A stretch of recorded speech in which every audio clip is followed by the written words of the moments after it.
Hey, what's up, Roxstars? It's Rox, and I am coming to you today with review for Underground Season 2, Episode 2. So, if you guys are watching this and wondering why it's not a part of Black Girls on Television, I will tell you why. It didn't feel like it should be in there.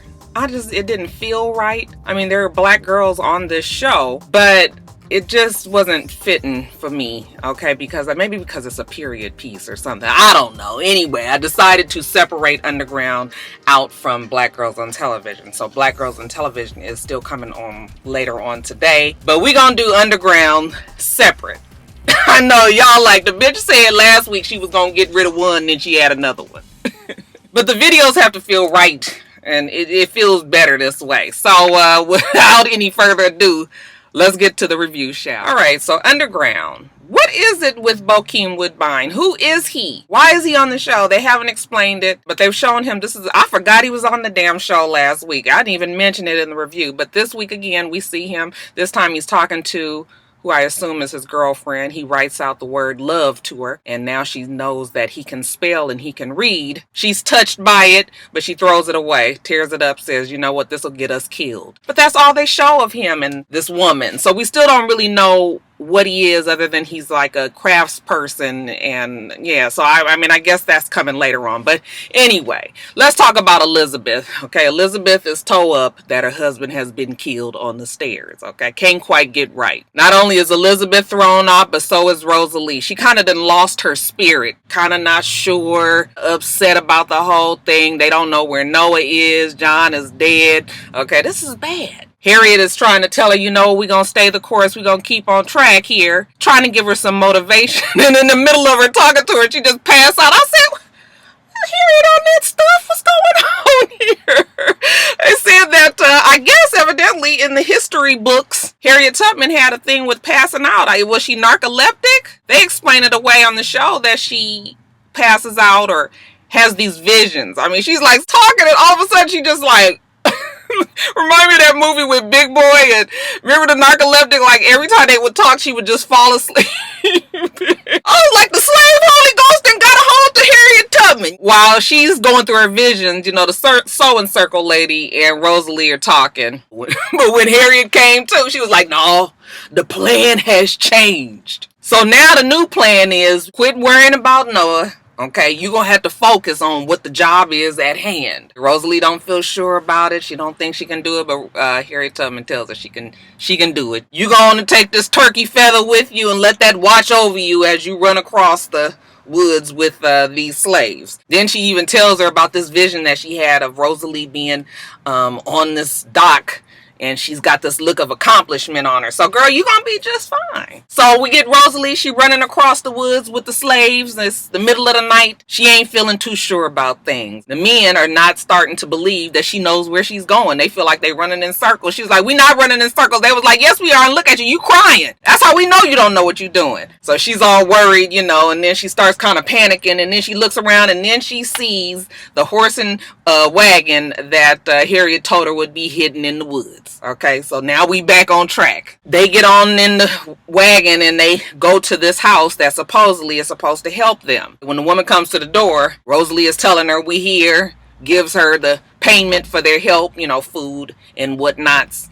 And the lady kind of seems sketchy. She tells her, yeah, you go on and bring the cargo around back. But something in her look Rosalie wasn't feeling. She hears old Harriet Tubman in her head that says, trust your instincts. Rosalie said, this ain't right. The white lady closed the door and she got a house full of men that's waiting to kill Rosalie and her cargo. But Rosalie and the cargo is gone. Now, skipping over to Elizabeth, it's sad times at her place. She can't believe John is gone. I guess this was in the past because all of a sudden Rosalie is there talking to her. I was just like, what's happening here? But anyway, she tells Rosalie that she didn't have a baby or she lost her baby and she thought that this taking up the cause and fighting a good fight would help. But now that John is there, it seems ridiculous that she don't have a baby. You know, now she's not complete. So she's very upset about this. Rosalie is feeling bad about the whole thing. She knows she's about to leave Elizabeth, you know, and she's sorry about that. Elizabeth was like, look, you got to do what you got to do, honey. Okay, I didn't expect you to stick around. Nobody seems to care about little old me. But she's still trying to fight the fight, right? So she goes and visits the sewing circle lady, and the lady is taking her on a tour of the house that she has. She has a boarding house, but within the walls of the boarding house is where she hides the slaves, okay? Won't put them in the attic. Okay, that's degrading for these slaves. Let's put them somewhere where they can walk around freely. Elizabeth is kind of just going through the motions. The sewing circle lady tries to console her, tells her how she lost her husband and she knows exactly how she feels, but Elizabeth ain't really listening to that either. So what she does is she takes her gun that she got from the sewing circle crew and she goes to the courthouse. She's sitting right in front of it. She's looking at everybody walking in and out, looking like they ain't got a care in the world, and she is pissed. She looked like she about to blow everybody away. She keep grabbing a hold to her purse. I said, Elizabeth, girl, don't do it. You are not going to make it if you do this, okay? Thank God the sewing circle lady walks up, sits next to her, and tells her, you know what? I'm going to help you with everything, but this is not the way to go. You cannot take my gun that I gave you and think that you can shoot everything up and everything is going to be fine. You know, Elizabeth's whole thing is like, I don't even really care. These people don't care about John. He was doing good work. He was a good man. And look at everybody now walking around like life goes on and not worried to care about my man. I'm going to shoot one of these motherfuckers and I'm going to feel better. So I need you to leave. Sewing circle lady was like, no, I am not leaving. I guess we just going to have to sit here on these stairs until one of us get tired and go home. So I guess Elizabeth does get tired and go home. Because next scene we see her in the backyard or in the woods, you know, where the sewing circle, you know, they practice their shots. She got that gun. She didn't shoot her a motherfucker on them courthouse steps, but she gonna shoot somebody soon enough. So she's practicing and she's hitting all of the spoons that's hanging as target practice. I was like, Elizabeth, girl, you're gonna be more valuable than you think. So they have the funeral. We get through that. I felt so bad for Elizabeth. Now over at Steen, you know, Steen high as a fucking kite. Okay, still can't believe her life just as miserable as can be. She's there with her man, if you can call him that. And, you know, she's humming and he's playing the guitar for her. You know, yeah, I'm sorry, baby. I shouldn't have hit you. You know, I love you. You know, you owe me because I do everything for you. Don't I? She was like, you sure do. Okay, just as fucked up as she want to be. Okay, he said, okay, well, I need you to help. I don't remember what the girl's name was. He said, you would do that for me, right? She was like, sure, baby, whatever you want. Then later on, we see Steen, you know, she working in the water. I said, damn, where is she? Like, you ain't in the fields, girl, you in the water. I think somebody said she was in South Carolina. I was like, ooh, that sounds terrible. But anyway, she working in the water. The lady comes up to her and was just like, so your man said you was going to help me. Evidently, the girl is pregnant.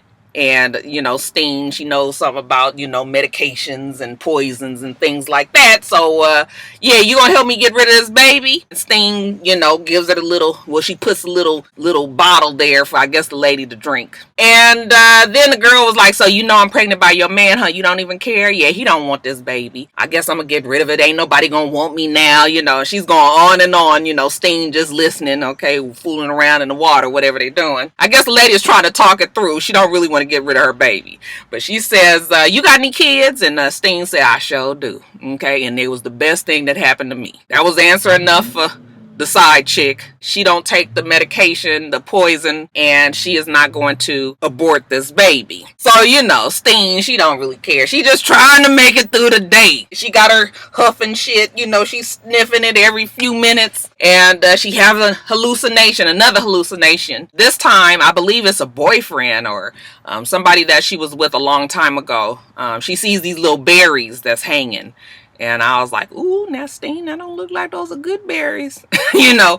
And so she wanders over to him, and that's when she sees her hallucination of her old boyfriend. And he was telling her how wonderful and warm and beautiful she used to be. And now she's cold, okay, that she laid down with Master, okay, had them damn babies, and then got upset about that. So that's why she can't have no more kids. She made sure she wasn't able to have any more kids. Now look at you. You're over here picking berries for your man's side chick, okay? I was like, well, damn, is all her hallucinations gonna tell her about herself? Last week it was Pearly May. Is that her name, Pearly May? And then this week it's the boyfriend, or whoever he is, okay? So, yeah, I was just like, she ain't gonna be too many more of these worthless women's around here. Sting, girl, get it together. Later on that night when Sting is in her cabin with her man and the side chick ain't trying to take the poison. He was like, yes, the fuck you are. Okay, he hold her down, he opened her mouth and he forces it down her throat. You know, she's screaming, crying, trying to get away from him. Okay, Sting just over there high as a kite, child, watching like, child, I mean, I'm sorry, ain't nothing I can do about it. I said, Sting, girl, you ain't shit. Later on, I guess,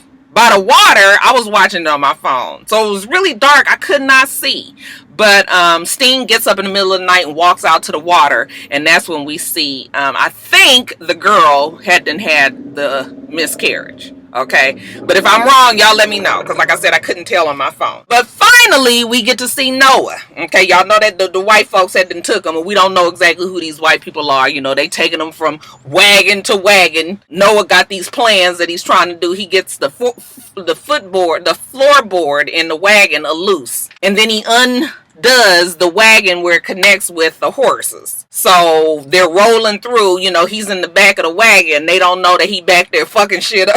All of a sudden the wagon comes apart and they flip over, you know, everybody hurt, you know, and Noah jump out the damn wagon and take off running. But of course, the white guys, they are able to get back on the horse and chase them down. So they're trying to get the wagon put back together. You know, Noah's talking shit like, I could have did this for you guys a long time ago, but I guess I'm going to just sit over here and watch y'all. Who y'all work for? Y'all must work for that one that was in the fancy carriage. Y'all just his slave. Because when he got away and they was about to beat Noah, this guy in the carriage, the fancy carriage, was like, no, that's enough. So while Noah's teasing him, they get a hold of the ring that he had for Rosalie. He was just like, yeah, I'm going to get my ring back from you, and then I'm going to kill you. Just let you know right now, I'm real patient. I got all the time in the day. But they don't pay no attention to it. So anyway, they get the wagon back together, I guess, and they take him off to this location. It's nighttime by now. They take him off. He's chained up. But he's not really chained because he was able to get a loose in the wagon. You know, remember I told you last week he was making little keys and shit.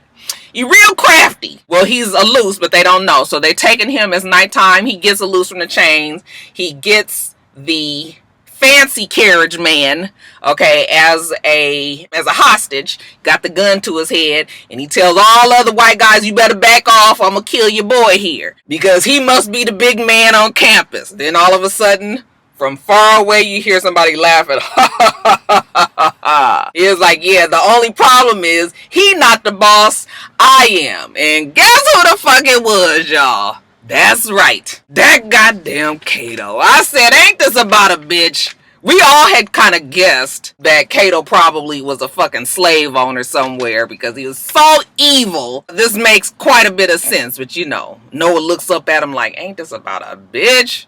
I'm about to work for this motherfucker. And then lastly, you guys, we see this slave catch a chick. You know, she a woman of the world, you know, sleeps around and does all that. But she's supposed to be notorious for what she does. As a matter of fact, there's a writer that wants to shadow her and write about her life. The only thing the writer says is, why you ain't caught Harriet Tubman? Maybe you're not so notorious after all. Maybe I should be following her. So now, you know, this lady, I think her name was Miss Cannon. She got something to prove. She has got to catch Harriet Tubman. She gets word from one of her workers about this woman that's supposedly helping the slaves. So she goes and talks to this woman. This is the woman that Rosalie was supposed to bring the cargo round back. Miss Cannon ain't got too much patience for this bitch. Where is this black woman that you was helping? She goes, I don't know. Okay, I'm gonna kill you and I'm gonna kill your child if you don't tell me. I don't know. All I know is they call her Black Rose. I said, oh shit.